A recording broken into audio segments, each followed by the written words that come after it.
안녕하세요. 만나서 반갑습니다. 역사가 김영주입니다. 연산군 일기 제15부 어쩌다 명군 무오년 이후의 연산이란 주제를 가지고 오늘 함께 할까 합니다. 무오사화 이후에 크게 위축되었던 대간들은 한동안 복지부동하면서 진행이 되었죠. 그렇게 얼마간 세월이 흐른 후 드디어 대간들의 힘을 회복할 만한 사건이 하나 일어나게 되는데요. 그 건수가 뭐였냐? 그 건수를 이제 유자강이 만들어줘요. 자, 1499년 1월입니다. 사홍원 제조로 있었던 유자광. 당시 유자광이 다른 용무로 이제 사홍원 업무로 간 게 아니라 다른 용무로 이제 함경도에 들를 일이 생기게 됐습니다. 자, 근데 여기에 가 가지고 유자광이 사사롭게 전복과 굴을 채취한 다음에 그래도 역마까지 이용해서 그걸 갖다 실어 날라요. 그리고서 이것을 연산에게 진상을 했다라는 거죠. 그러니까 물론 이제 사홍원이 하는 일이 그렇게 왕실 물품 같은 거 조달하는 거니까 이런 진귀한 음식들을 왕에게 바친다라는 것은 사홍원 제조가 해야 될 일인 건 맞습니다. 그런데 이거를 목적으로 갔던 게 아니었기 때문에 다른 용무로 갔다가 간 김에 그냥 해 가지고 온 거예요. 근데 문제는 이 과정에서 사사롭게 일을 한 것도 모자라서 역마도 자기가 마음대로 사사롭게 썼다는 게 문제가 됐다는 거죠. 자, 제 아무리 왕에게 진상하는 것이라고 해도 이거는 엄연히 공권력을 이용해서 사적인 일을 행한 거거든요.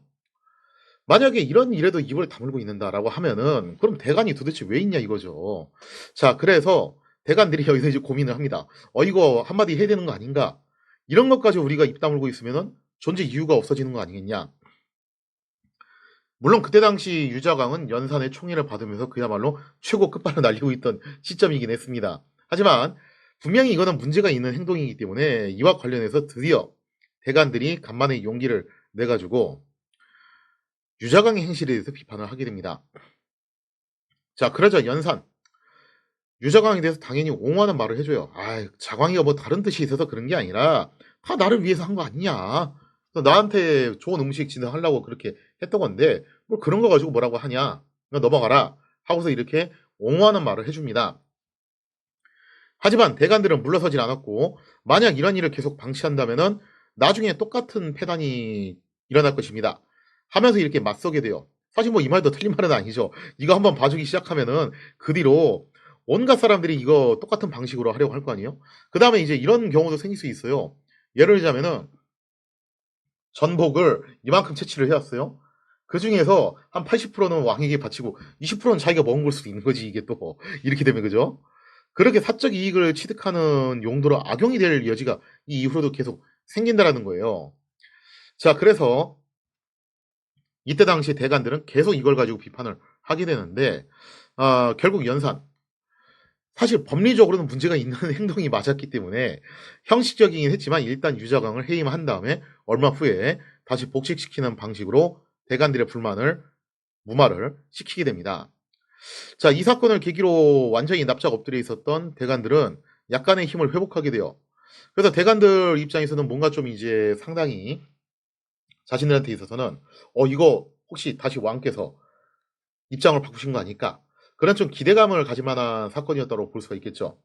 자, 근데 이거는 사실 연산이 대간들에게 한 발 양보를 해줬기 때문에 가능한 일이었고 본질적으로 대간들의 힘이 세진 건 아니었습니다. 여기서 이제 한 발 양보를 해줬다는 게 굉장히 중요한 건데 이때까지만 해도 연산이 그렇게 막가판은 아니었어요. 그래서 안건이 100가지가 있으면은 그 중에서 한 80가지는 자기 맘대로 하는데 20가지 정도는 그래도 이제 살인들 말을 좀 듣는 신용은 하기는 했다라는 거죠. 그게 이제 당시 연산의 모습이었습니다. 아무튼 무오사와 이후의 연산은 한동안 그럭저럭 괜찮은 군주의 모습을 보이게 됩니다. 연산은 기존처럼 훈구 대신들을 늘 존중했고 항상 이제 대신들한테 조언을 구했어요. 내가 정치적 경험이 부족하니까 노성한 대신들께서 나를 도와주시오. 그래서 그런 모습을 계속 일관되게 유지를 하고 있습니다. 그리고 살인들에 대해서도 여전히 이제 이 대간들을 그렇게 썩 좋게 보지는 않고 있죠. 계속 경계를 하고 견제를 하고 그러고는 있지만 그렇다고 해서 마냥 살인들을 탄압만 했냐면 그건 아니었습니다. 그래서 강경서, 이수공 등 몇몇 사람들을 좀 방면을 해주는 모습으로 보입니다. 그래서 화해 제스처를 좀 보여주기는 해요. 자, 그리고 좀 전에 유자광이 사례에서 알 수 있다시피 그래도 가끔씩은 대간의 말을 들어주기는 한다는 거예요. 자, 그리고 또 중요한 게 또 이건데 연산이 전에도 설명드렸지만 세조처럼 경연을 완전히 폐지하진 않았습니다. 세조처럼 경연을 폐지는 하지 않았고 그래도 종종 경연의 모습을 드러냈다는 거예요. 성종이나 세종처럼 경연을 막 즐겨 하면서 자주 하진 않았지만 그렇다고 해서 태종이나 세조처럼 경연을 아예 안 했냐? 그건 또 아니라는 거예요. 어쨌든 뭐 가끔씩 나와서 모습을 드러내기도 하고 한 번 출석하면은 그날은 그래도 열심히 토론회도 참여를 하고 열정적으로 학업에 임하는 모습도 보여주기는 했다라는 거예요. 연산이 본질적으로 노는 걸 좋아한다고는 하지만 그렇다고 해서 아주 공부머리는 없었다라고 보기는 어려운 게 뭐 부전자전이죠. 아버지가 그렇게 모험생 호학군주였는데 아들이 뭐 그렇게 머리가 딸리는 사람이 나올 리는 없을 거 아니에요. 그죠? 그래서 부왕의 기질을 많이 물려받은 것도 있습니다. 특히 연산도 시를 굉장히 좋아했어요. 그래서 직접 시문을 작성하기도 했는데 차이점은 이거죠.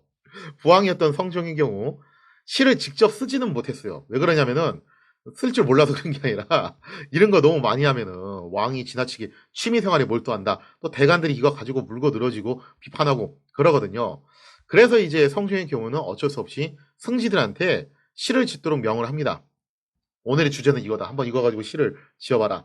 그렇게 한 다음에 그거를 감상하는 선에서 그냥 만족을 했다는 거죠. 하지만 연산은 굳이 그럴 필요가 없습니다. 무어사와 이후에 확실히 대간 세력을 억눌렀기 때문에 이러한 부분에 있어서 별다른 눈치를 보지 않고 직접 시를 지어서 승지들에게 내리고 답시를 짓도록 하는 등 상당히 적극적으로 시문에 참여를 했다라는 겁니다. 그러니까 이런 면에서 보면 연산도 학문에 전혀 관심이 없는 군주라고 보기는 그렇다라는 거죠. 자, 아무튼 간에 이제 아직까지는 그래도 뭐 좀 모범적인 모습을 보이고 있는 상황이고 또 이 시기 그러니까 무어사와 이후에도 한동안 그런 모습은 계속 보여줘요.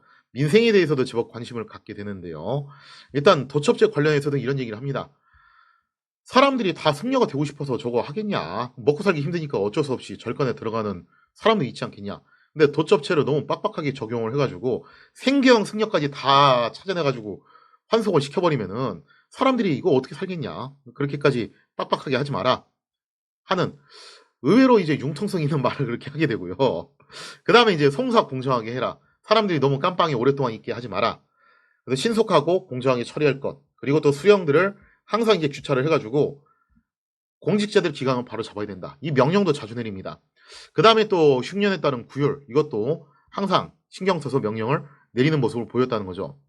대외 정세 관련해서도 판단이 아주 나쁘진 않았는데요. 한 번은 이제 일본에서 원숭이를 선물로 보내왔어요. 근데 이거 성종 때도 이런 일 많이 있었어요. 뭐 원숭이, 공작새 온갖 거 다 왔는데 옛날에 뭐 코끼리도 온 적이 있었죠, 그죠? 하여튼 온갖 게 이제 선물로 다 왔는데 이와 관련해가지고 연산이 이런 말을 합니다.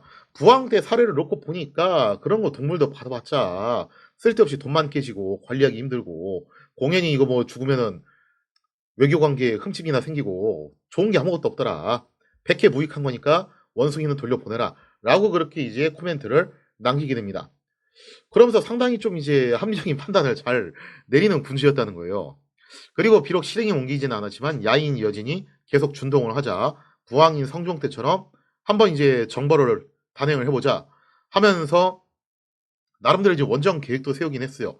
했다가 결국 이건 이제 취소가 되긴 했는데 군사적 행동까지 할 계제는 아니다라고 해가지고 취소가 되긴 했는데 나름 이런 거 놓고 보면은 국방 분야에 대해서 관심이 전혀 없었던 사람도 아니었습니다. 이처럼 무어사와 이후의 연사는요 정말 저 사람이 나중에 폭군이 되는 게 맞나 싶을 정도로 굉장히 나름 젠틀한 면이 있는 왕이었어요. 그래서 무어사 이후의 연산의 치세는 정치는 일단 안정됐죠. 그러니까 즉위 초반에 있었던 정말 그 극단적인 대립 구도는 일단 사라지게 됩니다. 정치는 안정되고 특별히 큰 대외 전쟁도 없어지게 됩니다. 이건 뭐 성종 때도 그렇긴 했어요. 그리고 이때까지만 하더라도 연산이 특별히 엄청나게 큰 대형 토목공사를 일으켰던 것도 아니었기 때문에 어느 정도 민생도 안정된 모습을 보였다는 겁니다. 물론 이때 당시 홍길동이 활동하던 시기이기도 하죠. 근데 홍길동이 소설책, 홍길동은 좀 많이 다른 인물이라 가지고 그래서 어쨌든 간에 이제 뭐 그랬던 시기이긴 한데 그런 사건 사고야 뭐 어느 왕 때나 다 있었던 거기 때문에 홍길동이 원체 좀 유명세를 타가지고 그랬을 뿐이지 뭐 그런 비슷한 사람들은 어느 시대나 다 있었습니다. 그래서 이거 가지고서 뭐 이제 연산 초반 치세가 혼란기였다라고 말하기는 좀 무리인 것 같아요. 자, 그래서 표면적으로 봤을 때는 연산의 치세는 성종 때 태평성대가 계속 이어지는 것처럼 보였습니다. 그리고 연사는 종종 훈구 대신들한테 시를 지어서 그간의 공로를 치하하는 등 신하들을 또 각별히 아끼는 모습도 보였다는 거죠. 그래서 이런 모습을 보이다 보니까 신하들은 이런 생각을 해요. 적어도 연사는 세조보다는 부드러운 군왕이다. 그런 판단을 내리게 됩니다.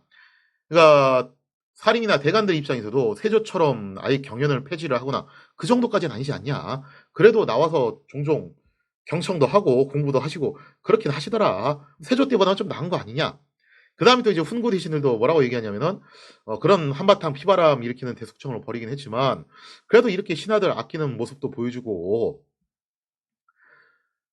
또 세조 때처럼 그렇게 막가파식으로 혼자 이제 막 뭘 하는 게 아니라 신하들한테 뭘 자문을 구하고 자꾸 물어보고 그런 방식을 쓰잖아요. 세조 때는 사실 막 정승도 수시로 교체하고 그래서 세조 혼자 이제 1인 독재 권력 구축하려고 엄청 노력을 했었는데 적어도 그렇게까지는 안 하지 않냐. 우리한테 지분을 좀 나눠주긴 하더라. 그러니까 이때 당시 훈구와 사림이 다 공통적으로 어떤 생각을 하고 있었냐면은 그래도 세조 때보단 낫지 않겠냐라는 생각을 하고 있었다라는 거죠. 다만 한 가지 좀 이제 찜찜한 구석이 있긴 있었어요. 이때 훈구도 그렇고 사림도 그렇고 근데 이거는 조금 문제가 되는 것 같은데 그런 찜찜한 구석이 한 가지 있긴 있었는데 그게 도대체 뭐였냐? 거기에 대한 이야기는 다음 시간에 이어서 계속하도록 하겠습니다.